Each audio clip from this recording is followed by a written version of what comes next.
When using bold or chunky stamps, you can create an almost three-dimensional look by stamping a drop shadow behind your focal image.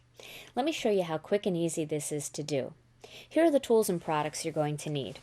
First, you're going to need a chunky stamp, and I'm using one of the flower stamps from the Spring Mix stamp set.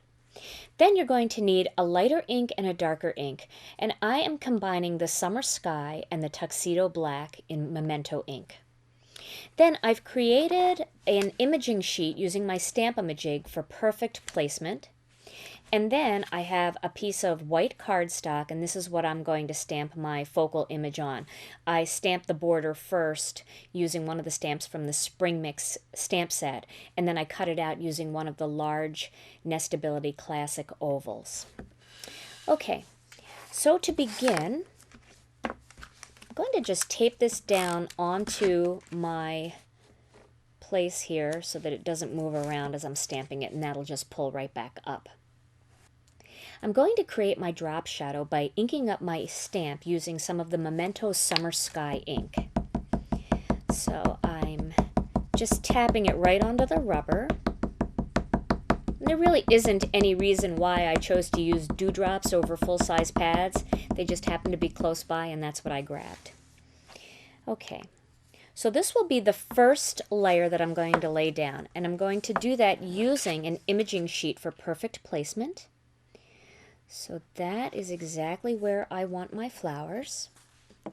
And I'm going to line up the tool and remove the imaging sheet and then stamp my image right in that right-hand corner.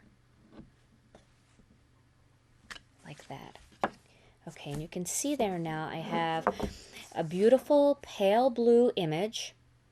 And now I'm going to create the second half of this drop shadowed look. Now this time I'm going to ink up my stamp with Memento Tuxedo Black ink. And I'm not real worried because there isn't very much ink left on there, and it's certainly not going to hurt my black ink pad, so I don't even have to clean it in between. Get that nice and inky.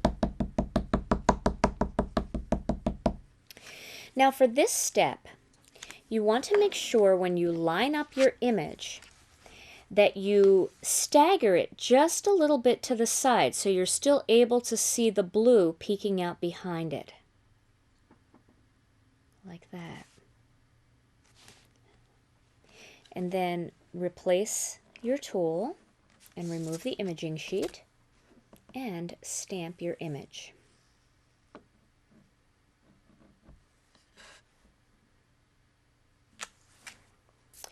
And now you can see I've created my black floral design, and it appears as though it's popping off of that piece of cardstock because it's got a beautiful soft blue shadow behind it.